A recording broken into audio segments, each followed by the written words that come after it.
setia. Haleluya.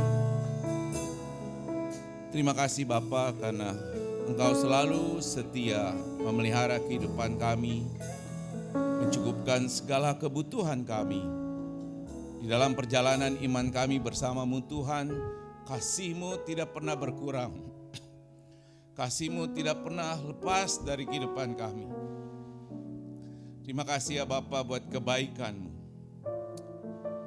Ketika kami merenungkan kehidupan kami Tuhan, kami tahu bahwa kami belum cukup setia kepada Tuhan. Masih banyak hal yang belum kami kerjakan. Masih banyak tugas yang belum kami lakukan. Kami belum sungguh-sungguh melayani Engkau Tuhan. Oleh karena itu pagi hari ini, tolong Tuhan buka hati kami, buka pikiran kami. Karena kami mau belajar dari Yesus, dari firman-Mu yang hidup, yang akan menjadikan kami sebagai anak-anak yang penuh kesetiaan, taat dan patuh kepadamu. Urapi kami semua, urapi hamba-Mu ini Tuhan, supaya kami boleh belajar kebenaran firman Tuhan saja. Terima kasih Bapa, di dalam nama Tuhan Yesus kami berdoa dan mengucap syukur. Haleluya, amin, amin. Silakan duduk Bapak Ibu Saudara. Shalom. Ya, selamat pagi, puji Tuhan, akhirnya kita tiba di hari kemenangan, begitu ya. Hari yang Al-Fitri. Ya. Nah, mungkin sedikit intermezzo, saudara tahu artinya Al-Fitri? Itu artinya suci. Ya. Itu artinya kembali. Jadi Idul Fitri itu adalah kembali kepada yang suci, bukan kepada yang suci, artinya kembali suci. Nah, jadi mereka yang merayakan itu kembali menjadi suci pada hari ini, ya, bersih dari dosa, kesalahan dan keburukan. Ya, semoga saja demikian. Ya. Jadi apa? Minal aidin wal faizin. Artinya bukan maafkan lahir batin, bukan. Ya, semoga saudara juga kembali dan menang, dan berkemenangan itu artinya. Ya, jadi semoga ya, kata-katanya semoga. Tapi bagi kita sebagai anak-anak Tuhan enggak ada kata semoga. Kemenangan itu pasti. Ya, kehidupan kekal di dalam surga itu adalah kepastian, ya, bukan semoga. Baik, Bapak Ibu Saudara dikasih Tuhan, mari kita membuka firman Tuhan dari Lukas pasal yang ke-6 ayat ke-10 sampai yang ke-13. Saya akan membacakannya buat saudara, silakan saudara menyimak di layar televisi. Mungkin sedikit berbeda kata-katanya, itu karena perbedaan antara yang terbitan pertama dan saya baca dari terbitan yang terbaru yang kedua. Lukas pasal 16 ayat yang ke-10 sampai ke-13.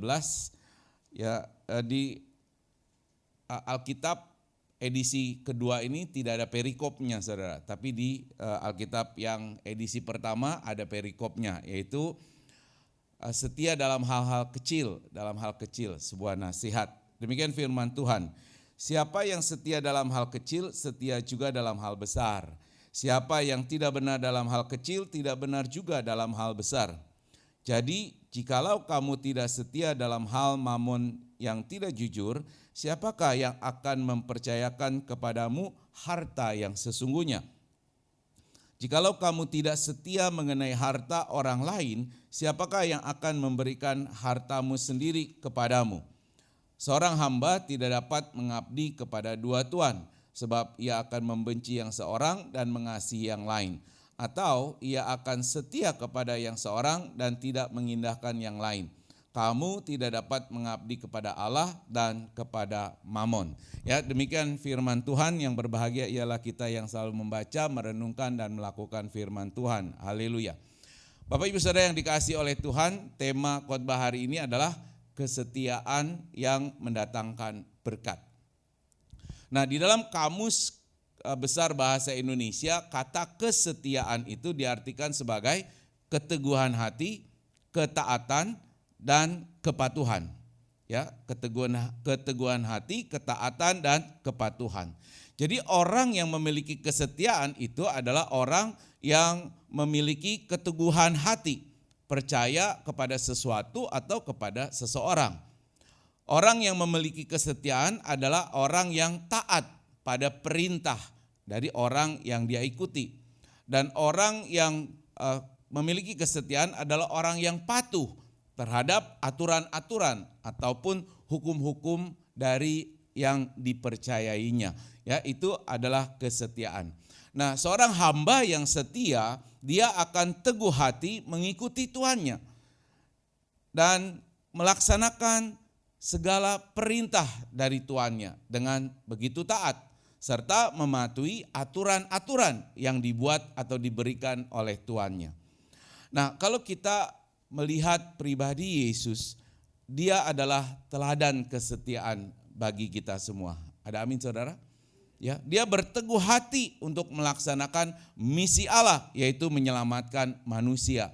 Sehingga dia begitu taat untuk menyerahkan dirinya sebagai korban tebusan atas dosa-dosa manusia. Dia begitu patuh sepenuhnya pada kehendak Allah untuk merendahkan dirinya, ya, dan menderita bahkan sampai mati di atas kayu salib.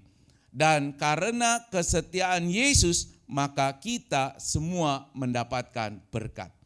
Karena kesetiaan Yesus kita diselamatkan. Karena kesetiaan Yesus kita memperoleh pengampunan dosa. Karena kesetiaan Yesus kita memperoleh hidup yang kekal. Kesetiaan Yesus mendatangkan berkat bagi kita semua. Haleluya. Ya, haleluya.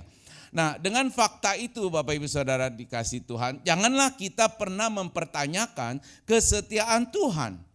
Jangan pernah mempertanyakan kesetiaan Tuhan, tapi justru kita harus mempertanyakan kepada diri kita bagaimana kesetiaan kita kepada Tuhan.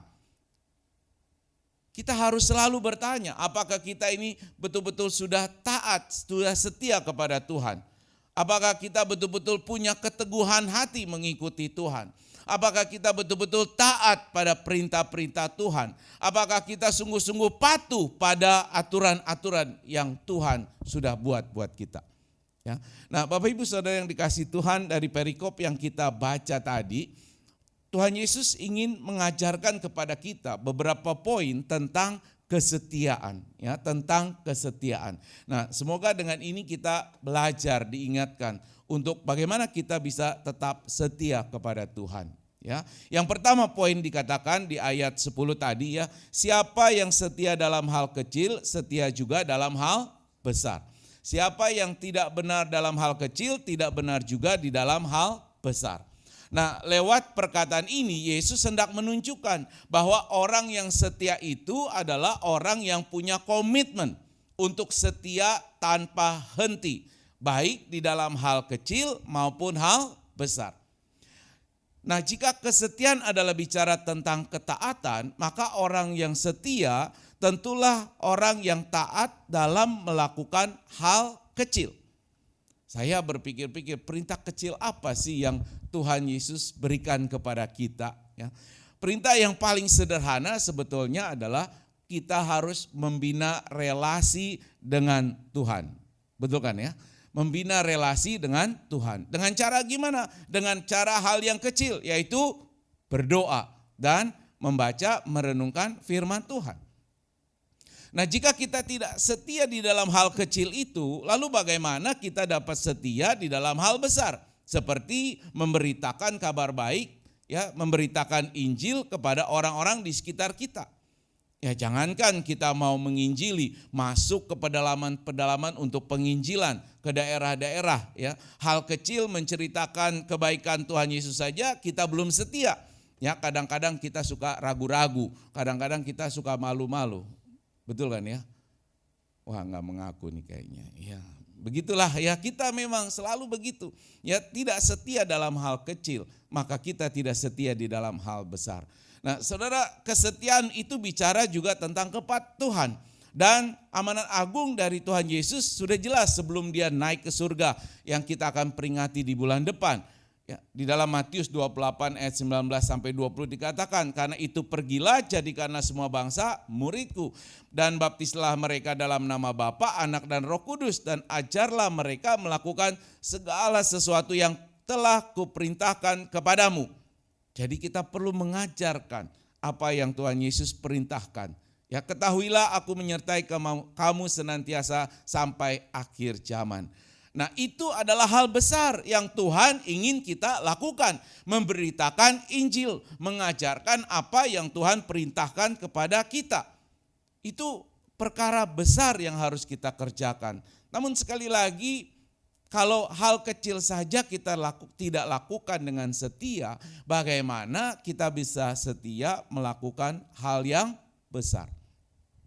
Kadang-kadang misi penginjilan Bapak Ibu Saudara, bukan cuma kita mengunjungi orang-orang yang belum percaya, tapi kita juga harusnya bisa melakukan misi ke daerah-daerah yang justru orang percaya tetapi sulit dijangkau oleh hamba-hamba Tuhan. Ya, saya masih punya kerinduan untuk suatu hari ikut tim penginjilan dari PD Anugerah ke daerah Temanggung. Ya, bukan di kota tapi naik ke gunung katanya. Ya, naik ke gunung Pak. Ya, mungkin nggak bisa naik mobil, harus pakai naik motor. Nah, mereka itu orang-orang percaya. Ya, jumlahnya memang tidak banyak, tapi banyak sekali perkumpulan. Jadi kalau Pak Yosua mau ikut ke sana, spend seminggu lah kita keliling dari kampung ke kampung. Ya, ini masih kerinduan saya untuk melakukan itu Bapak Ibu Saudara. Itu mungkin hal besar. Ya, mungkin juga buat saudara hal yang besar. Tapi bagaimana kita bisa lakukan hal yang besar kalau hal yang kecil saja tidak kita lakukan. Nah, pertanyaannya, sudahkah kita selama ini setia dalam hal kecil agar kita juga mampu setia di dalam hal besar? Ya, biarlah itu menjadi perenungan kita. Nah, jika kita tidak setia, yang berarti kita tidak teguh hati, tidak taat dan tidak patuh kepada Tuhan, maka sebenarnya kita adalah orang yang tidak benar. Sekali lagi, jika kita tidak setia pada hal yang kecil, ya tidak taat kepada Tuhan, tidak kita patuh kepada Tuhan, maka sebenarnya kita adalah orang yang tidak benar. Hal kecil seperti berdoa, merenungkan firman Tuhan, tidak kita lakukan dengan setia, berarti kita tidak benar di dalam hal kecil. Dan firman Tuhan katakan, jika kita tidak benar dalam hal kecil, maka kita juga tidak benar di dalam hal besar. Kalau kita melihat merujuk bahasa aslinya, kata tidak benar yang dipakai di ayat ke-10 tadi, itu adalah adikos bahasa Yunaninya, yang artinya tidak adil, tidak jujur, tidak percaya. Kita tahu bahwa hal-hal besar terjadi diawali dengan hal-hal yang kecil. Demikian juga dengan ketidakbenaran, ketidakjujuran. Diawali dengan kebohongan-kebohongan kecil, lama-lama menjadi sesuatu yang besar. Dan itu sangat fatal akibatnya Bapak Ibu Saudara. Ya, saya ingin sharing sedikit sebelum kita lanjut membahas firman Tuhan. Baru-baru ini seorang teman saya datang sharing dengan saya. Dan ya biasa kita memang saling kontak. Dan waktu dia pindah ke tempat kerja di bulan November yang lalu, dia juga konsultasi lah. Ya. Nah, jadi ceritanya pada waktu itu dia join dengan sebuah perusahaan e-commerce. Saya nggak usah sebut nama brandnya. Ya. Tapi perusahaan e-commerce ini menggunakan aplikasi untuk menjalankan bisnis B2B, jadi sebagai perantara gitulah. Ya. Ya mungkin kita juga sering kali belanja online kan ya, tapi ini belanja online B2B disebutnya. Ya, perusahaan yang cukup terkenal, sangat terkenal terutama di kalangan pengusaha dan sudah berdiri 9 tahun. Ya, ini tahun menginjak tahun yang ke-10. Jadi teman saya itu join di sana pada bulan November dan dia begitu bangga karena dia bergabung dengan perusahaan e-commerce ya, yang ngetren lah gitu. Dan mereka masih menamakan dirinya startup ceritanya gitu, yang masih trending. Nah, jadi ceritanya dia join di sana, dia semangat. Tapi enggak berapa lama Saudara, sebulan atau 2 bulan saya lupa, kemudian dia minta waktu lagi untuk konseling. Ya, dan dia curhat. Dia bilang, gua stres berat banget. stres berat. Loh, kenapa? Ya kan gajinya besar. Ini perusahaan startup tuh selalu gajinya besar, luar biasa. Ya, ini merusak pasaran harga tenaga kerja.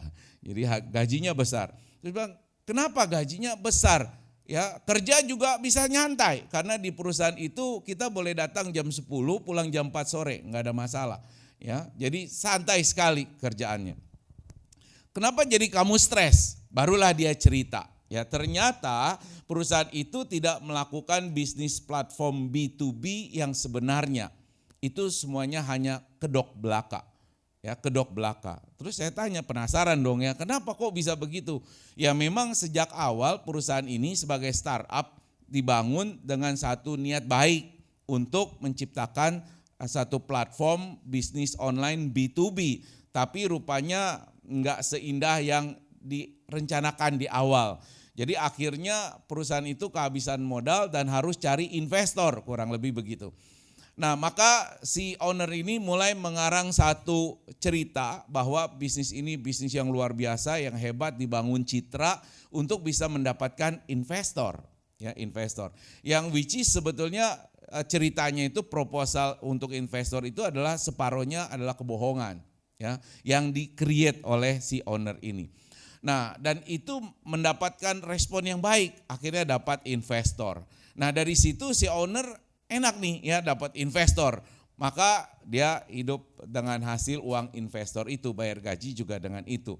Tapi kan lama-lama habis, investornya lama-lama menuntut untuk dapat return, dapat kembalinya, keuntungannya. Nah, mulailah si owner ini putar otak lagi bagaimana mengarang cerita yang lebih besar dan membangun relasi. Sampai-sampai pernah beberapa kali pertemuan saya diundang, itu ada menteri yang ikut bicara, menanggapi, mengomentari perusahaan ini. Wah, citranya luar biasa.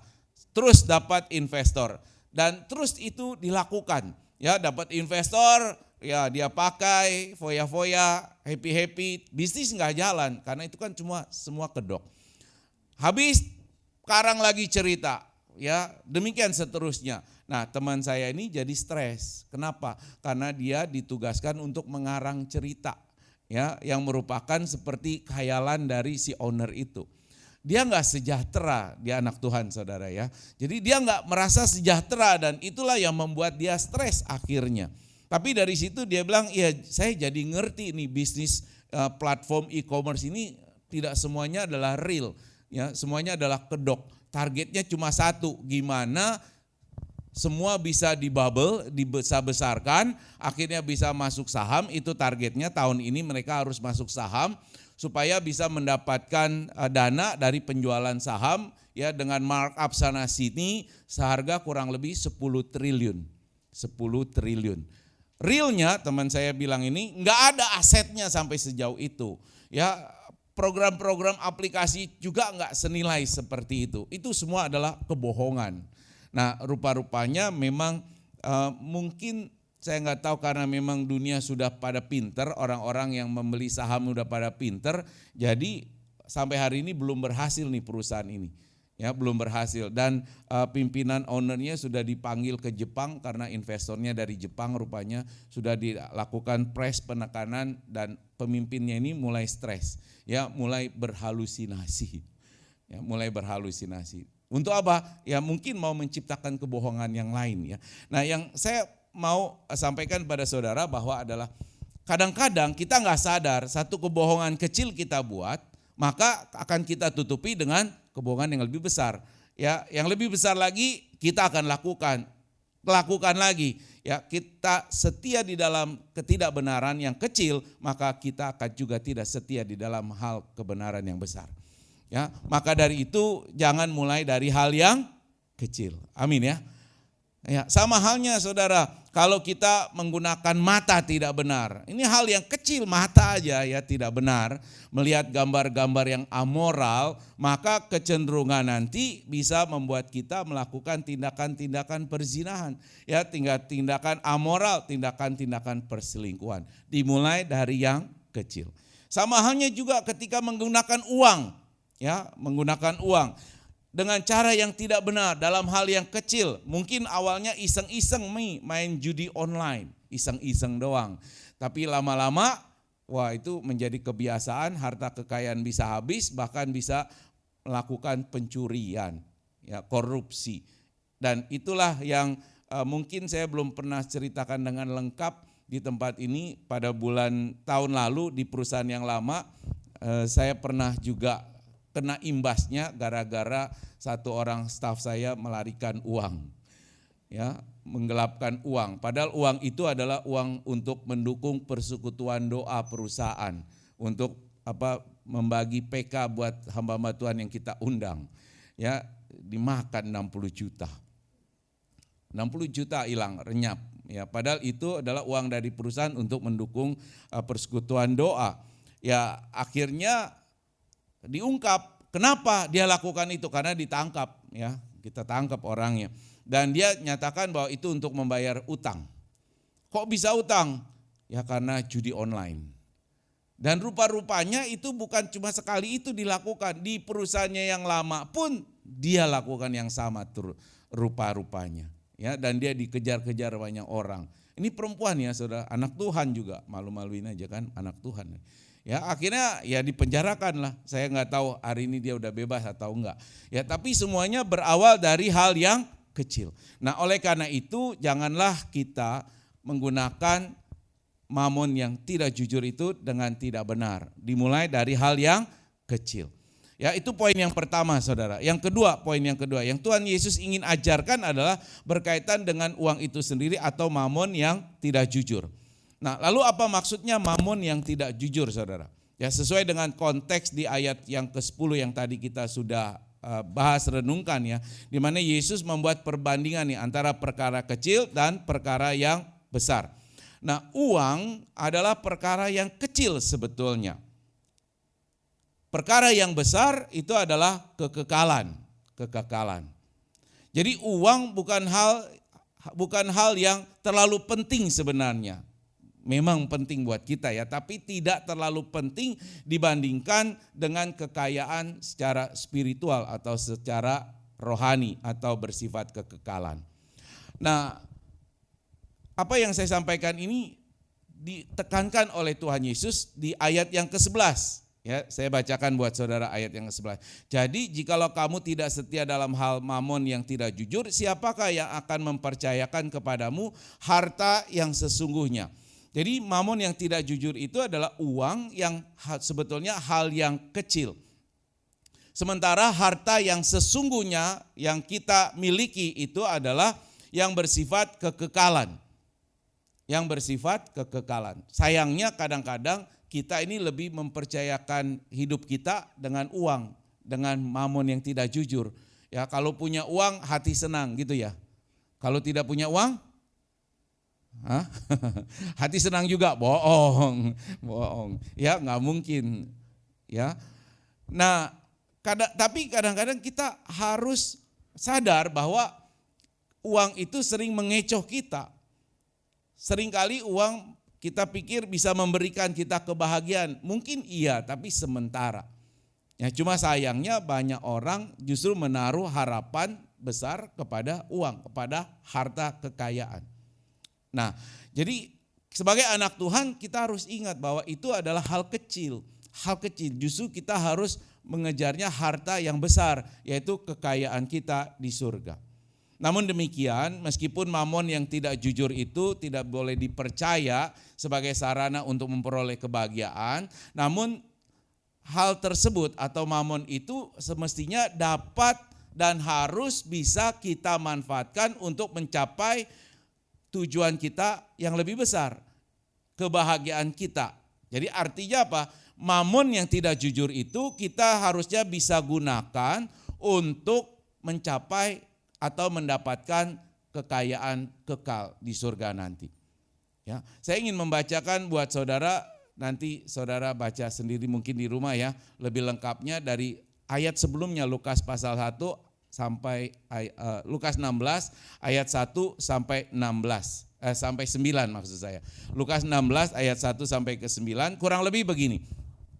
Tuhan Yesus memberikan suatu perumpamaan tentang seorang bendahara yang tidak jujur. yang diminta pertanggungjawaban oleh tuannya karena disinyalir atau diduga dia menghambur-hamburkan uang tuannya. Nah, jadi nasib si bendahara yang tidak jujur ini terancam dipecat. Maka dia mulai berpikir dengan licik atau cerdik lah kita sebutnya, ya. Dia memanggil orang-orang yang berhutang, kemudian dia kembalikan surat utangnya dan disuruh buat surat utang yang baru. Jadi surat utang yang lama udah dianggap lunas, dibikin surat utang yang baru sehingga orang-orang itu tidak perlu membayar bunga, ya, diberikan keringanan bunga. Tetap utang, bukan utangnya dilunasin, enggak. Tapi tetap utang, cuma tidak perlu bayar bunga yang lalu-lalu. Kira-kira dapat diskon bunga lah gitu, ya. Nah, jadi si bendahara yang tidak jujur ini melakukan itu dan ternyata itu dipuji oleh yang punya uang, oleh tuannya itu. Dipuji kenapa? Dipuji karena kecerdikannya. Nah, saudara, bukan berarti kita kalau gitu kita niru si bendahara yang enggak jujur ini ya dengan kelicikannya gitu ya. Jangan, ya, justru kita belajarnya adalah begini. Kalau kita bisa mempergunakan mamon yang tidak jujur atau uang itu dengan benar, maka itu justru bisa mendatangkan berkat buat kita di masa yang akan datang. Itu maksudnya. Ya, itu maksudnya. Makanya Tuhan Yesus katakan di ayat 9, saya bacakan buat saudara. Ikatlah persahabatan dengan mempergunakan mamon yang tidak jujur, supaya jika mamon itu tidak dapat menolong lagi, kamu diterima dalam kemah abadi. Jadi artinya Tuhan Yesus ingin mengajarkan kepada kita, setialah menggunakan mamon yang tidak jujur dengan benar.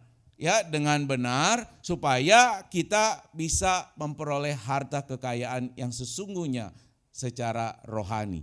Nah, bagaimana caranya supaya kita bisa mengikat mamon yang tidak jujur itu, mengikat persahabatan dengan mamon yang tidak jujur? Saya tidak siapkan PowerPoint-nya, nanti saudara catat aja. Yang pertama, kita pergunakanlah uang kita itu untuk merawat kedua orang tua kita, karena itu adalah perintah Alkitab. Ya, saya bacakan di 1 Timotius 5 ayat yang keempat, saya bacakan buat saudara. 1 Timotius 5 ayat yang keempat. Demikian firman Tuhan. Namun jikalau seorang janda mempunyai anak atau cucu, hendaklah mereka itu pertama-tama belajar berbakti kepada kaum keluarganya sendiri dan membalas budi orang tua dan nenek mereka. Jadi uang itu kita pergunakan untuk apa? Merawat kedua orang tua kita. Nah, ini adalah perintah Tuhan. Yang kedua, kita harus gunakan uang kita untuk apa? Bertanggung jawab terhadap keluarga kita. 1 Timotius 5 ayat yang ke-8. Nanti lengkapnya saudara baca ya. Namun jika ada orang yang tidak memelihara sanak saudaranya, apalagi seisi rumahnya, orang itu murtad dan lebih buruk daripada orang yang tidak beriman. Jadi kita gunakan uang kita itu untuk memelihara keluarga kita. Ya, bertanggung jawab terhadap keluarga kita. Jangan difoya-foya sendirian, ya, harus bagi-bagi. Yang ketiga saudara, kita pakai uang kita untuk apa? Memberikan kepada gereja Tuhan. Memberikan kepada gereja Tuhan. Ya, 2 Korintus pasal yang ke-9. Ya, 2 Korintus pasal yang ke-9 nih saya bacakan buat saudara. 2 Korintus pasal yang ke-9 saya bacakan di ayat yang 10 ya sampai yang ke-12. Demikian, ia yang menyediakan benih bagi penabur dan roti untuk dimakan, ia juga akan menyediakan benih bagi kamu dan melipat gandakannya serta menumbuhkan buah-buah kebenaranmu. Kamu akan diperkaya dalam segala macam kemurahan hati yang membangkitkan syukur kepada Allah oleh karena kami. Sebab pelayanan kasih yang kamu baktikan ini bukan hanya mencukupkan keperluan orang-orang kudus, tapi juga melimpahkan ucapan syukur kepada Allah. Jadi uang kita gunakan untuk memberi kepada gereja. Ya, ini hal yang merupakan perintah Alkitab. Yang keempat, kita gunakan untuk tujuan kerajaan Allah. Ya, dari 1 Timotius pasal 6 saya bacakan buat saudara nih. Banyak ya baca ya. 1 Timotius 6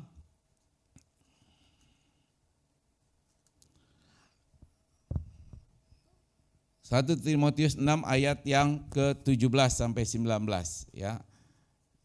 bacakan.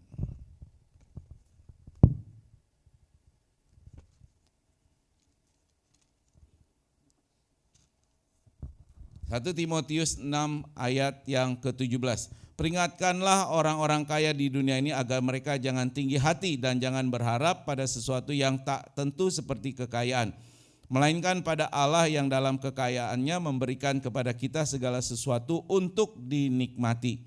Peringatkanlah agar mereka itu berbuat baik, menjadi kaya dalam perbuatan baik, suka memberi dan membagi. Dengan demikian mereka mengumpulkan suatu harta sebagai dasar yang baik bagi dirinya di waktu yang akan datang untuk mencapai hidup yang sebenarnya. Jadi mempergunakan mamon itu kita berbagi, kita memberikan untuk tujuan kerajaan Allah, ya, untuk kehidupan kita yang sebenarnya. Yang terakhir, yang kelima, kita juga gunakan uang kita untuk apa? Memberkati hamba-hamba Tuhan, pengkhotbah Allah. Ini ada ayatnya nih, ya. Nah, dari ayat ini ntar saya berharap jadinya. Haleluya. Ya, Galatia 6. Galatia 6 ayat 6 bilang begini, baiklah dia yang menerima pengajaran dalam firman, ya, sekali lagi, dia yang menerima pengajaran dalam firman, berbagi segala sesuatu yang baik dengan orang yang memberikan pengajaran itu. Ya. Haleluya, saya bahagia banget dengan ayat ini. Enggak ya saudara, ya tidak berharap karena Tuhan sudah sediakan segala sesuatunya, ya. Nah, kenapa? Karena sebagai hamba Tuhan kita juga tidak boleh menjadi orang yang tamak, ya, yang rakus, yang serakah, yang cinta akan uang. Kita butuh uang, tapi rasanya Tuhan sudah sediakan segalanya. Ya, kenapa? Karena saya percaya bahwa siapa yang menabur sedikit, dia akan menuai sedikit. Siapa yang menabur banyak, dia akan menuai banyak. Ya, jadi menaburlah yang banyak untuk gereja ini, bukan buat saya. Amin ya. Oh, aminnya enggak keras. Amin. Ya. Jadi sekali lagi, saudara, kita pergunakan harta kita yang dipercayakan kepada kita itu sesuai dengan perintah Tuhan tadi. Maka kesetiaan kita akan mendatangkan berkat, bukan buat kita, tapi buat orang lain, untuk keluarga kita, untuk orang-orang yang susah, yang membutuhkan bantuan, ya, untuk pekerjaan Allah, untuk hamba-hamba Tuhan, itu mendatangkan berkat. Makanya kesetiaan kita melakukan hal-hal yang kecil, perintah Tuhan itu akan mendatangkan berkat buat orang-orang lain. Ya, poin yang ketiga saudara, di ayat ke-11 saya ulang lagi, jikalau kamu tidak setia dalam hal mamon yang tidak jujur, siapakah yang akan mempercayakan kepadamu harta yang sesungguhnya? Harta kekayaan yang sesungguhnya itu adalah kekayaan di dalam iman, kekayaan di dalam pengenalan akan Allah, kekayaan di dalam Kristus, di dalam janji-janji Allah, dan di dalam harta surgawi. Itulah kekayaan yang sebenarnya. Nah, oleh karena itu kita harus fokus menimbun, mengumpulkan harta kita di surga nanti, bukan yang ada di dunia ini. Kenapa? Karena kekayaan itulah yang menjadi milik kita selamanya. Milik kita seutuhnya, Bapak Ibu Saudara. Karena harta yang ada di dunia ini tidak akan kekal adanya. Hanya kekayaan kita di surga yang akan menjadi milik kita sepenuhnya. Dan kalau kita melakukan hal-hal kecil dengan setia, perintah Tuhan dengan setia, menggunakan mamon dengan cara yang benar, dengan setia, maka firman Tuhan katakan di dalam Pengkhotbah 2 ayat 26. Karena kepada orang yang dikenankannya, ia mengaruniakan hikmat, pengetahuan dan kesukaan. Tetapi orang yang berdosa ditugaskannya untuk menghimpun dan menimbun sesuatu yang kemudian harus diberikan kepada orang yang dikenan Allah. Artinya orang yang setia dalam hal mamon yang tidak jujur, Allah akan memberikan harta yang sesungguhnya. Yaitu apa? Hikmat, pengetahuan, pengenalan, ya, kebahagiaan, sukacita yang sesungguhnya. Nah, itulah berkat yang harusnya lebih kita cari daripada berkat-berkat duniawi, ya, daripada berkat-berkat materi. Harta kekayaan dari dunia ini adalah harta orang lain, bukan milik kita. Betul ya? Kenapa? Karena kita dapatnya dari orang lain. Ya, kita juga akan berikan kepada orang lain. Harta milik kita di dunia ini sepenuhnya adalah milik Tuhan sebetulnya, yang dititipkan buat kita. Maka dari itu kita hanya punya hak untuk apa? Mempergunakannya selama masih hidup di dunia ini. Harta itu adalah milik orang lain. Juga kita akan spend bagi orang lain, betul ya? Dan apa yang kita miliki kita akan berikan sama orang. Uang di tangan saudara hari ini sebentar lagi hilang kan? Halo? Betul ya? Iya, sebentar lagi pasti diberikan, entah jadi persembahan, entah beli soto di depan gitu. Bayar parkir. Uang kita itu bukan milik kita. Ya, akan kita bagi-bagikan buat orang lain. Dan bersyukurlah kalau kita masih bisa memberi, berarti kita masih punya kelebihan. Kan kita spend. Ya, betul ya.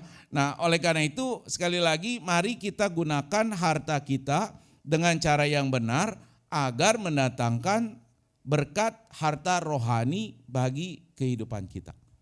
Ya. Poin yang keempat, yang terakhir Bapak Ibu Saudara, di ayat 13 dikatakan, seorang hamba tidak dapat mengabdi kepada dua tuan, karena jikalau demikian ia akan membenci yang seorang dan dia akan mengindahkan yang lain. Kamu tidak dapat mengabdi kepada Allah dan kepada Mamon. Nah, dengan kata lain, Yesus ingin menekankan kepada kita bahwa kita tidak bisa setia kepada Tuhan sekaligus setia kepada Mamon yang tidak jujur. Kita harus pilih. Ya, kita mau setia sama Tuhan atau kita mau setia kepada dunia ini. Kita nggak bisa saudara terus menerus hidup di dalam dua agenda. Ya, agenda maksudnya apa? Yang pertama kita kejar kekayaan sebanyak-banyaknya di dunia dan sekaligus kita pengen dapat harta di surga. Itu kayaknya nggak akan bisa cocok.